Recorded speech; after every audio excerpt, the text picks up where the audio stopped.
the Motley Patriot here. We're still running around Charlestown, West Virginia, formerly known as Charlestown, Virginia, and we are by the railroad tracks. And there's always the adage, which side of the tracks do you live on? Well, I can tell you right now, history lives on both sides of the track. And on this side of the track, we have come across this marvelous building. Marvelous, simply marvelous. The James H. Webb House. This is really neat. This really has an old feel. And the Webb name has a lot going on. This stone house represents one of the earliest stone structures built and owned by free blacks in Charlestown, spelled with a Charles and a town. It was completed in 1830 by James H. Webb, located on what was originally known as the Old Highway. Travelers journeying from Winchester, Virginia to Alexandria, Virginia, had long used the property as a stage stop and a place to rest. They could also quench their thirst by drinking from the property's well, one of the oldest and largest hand-dug wells in town. That's pretty cool. Back to the water again. And let me reiterate, I want you to do the math on this. Stone House represents one of the earliest stone structures built and owned by free blacks in Charlestown. Now think about that.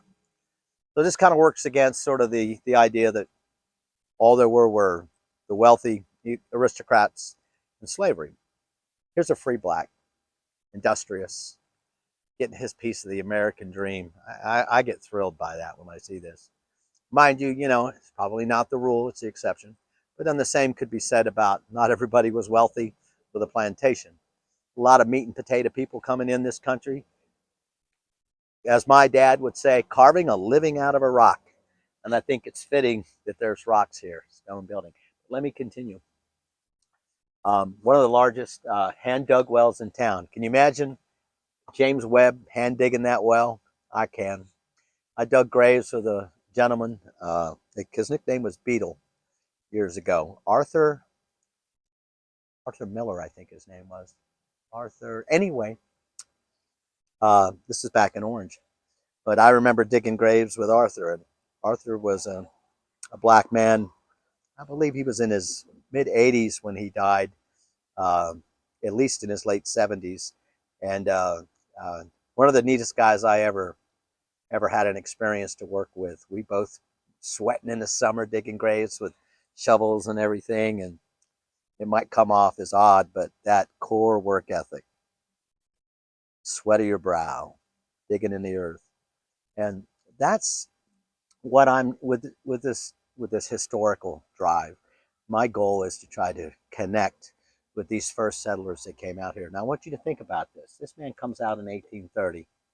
There wasn't a Costco, there wasn't a Lowe's, there wasn't a Home Depot to go get your tools. You'd have a blacksmith that would make them.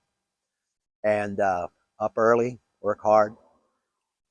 Imagine in bed late, tired, and connected. The property was deeded to Patty Webb, also a free black, on October 25th, 1830. The property changed hands several times. It was eventually deeded to Sarah and Samuel Young on September 16, 1852, who deeded it to Thomas Green on December 21st, 1858. Thomas Green deeded it to John Frederick and Emily Blessing on October 11th, 1866. The Blessings used the Webb House as a kitchen and referred to it as the Old Stone Kitchen. It was in this kitchen where John Blessing died on April 8th, 1869. Now, what's interesting is this story continues with John Blessing. But I'm going to take my time and bring this in. Stone Kitchen. There's history, and then there's history.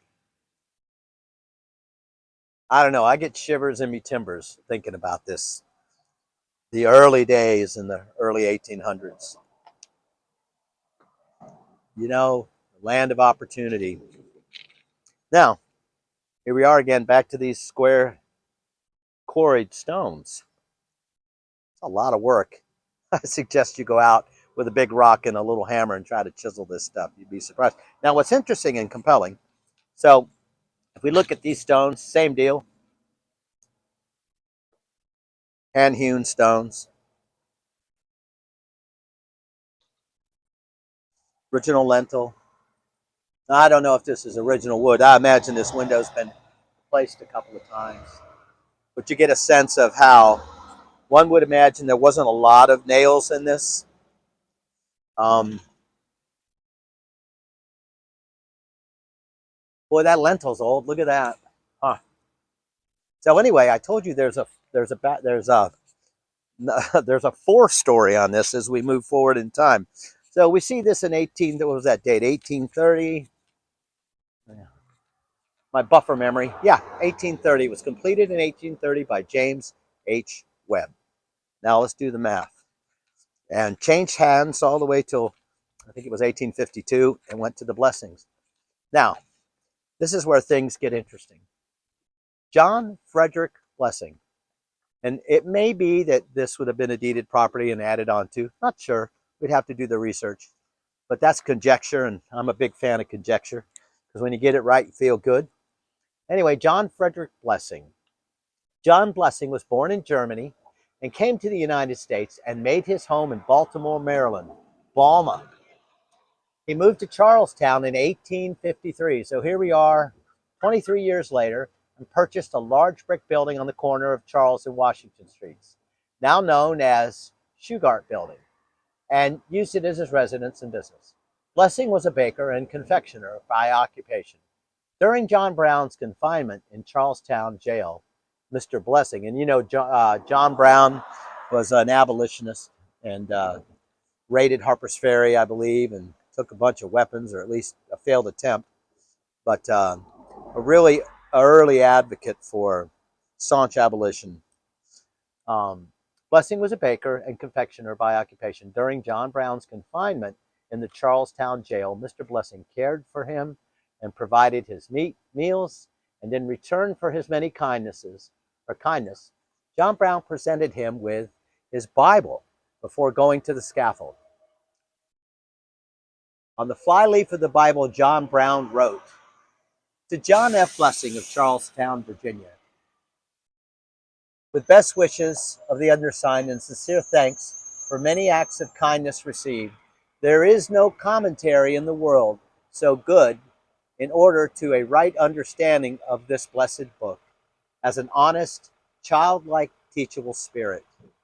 John Brown, Charlestown, 29th of November, 1859. At the outbreak of the Civil War, Blessing was called to serve with the Confederate Army. He served with the Army of Valley District. He baked bread for Mosby's troops while they were in the area. He also cooked for Robert E. Lee. That would mean that he was probably out in our neck of the woods in Unionville. After the Civil War, John Blessing, his wife Emily, and their children moved to the residence on East North Street. On April 8th, 1869, John Blessing died in the old stone kitchen, the Webb House, while his wife was preparing dinner. Emily died July 13th, 1920. So, gosh, that kind of, can you see that picture of, apparently this is a man of means, and here he is going on to meet his maker in the house of Mr. Webb. Pretty cool. Well, Motley Patriot, I am kind of knocked down by this story. Almost brings me to tears. But certainly encourage you to go out there and do some more digging. Understand the tapestry and the mosaic of what constitutes history. And that certainly involves a lot of people and their stories and their life experience. And Motley Patriot, thanks for dialing in. Like and subscribe.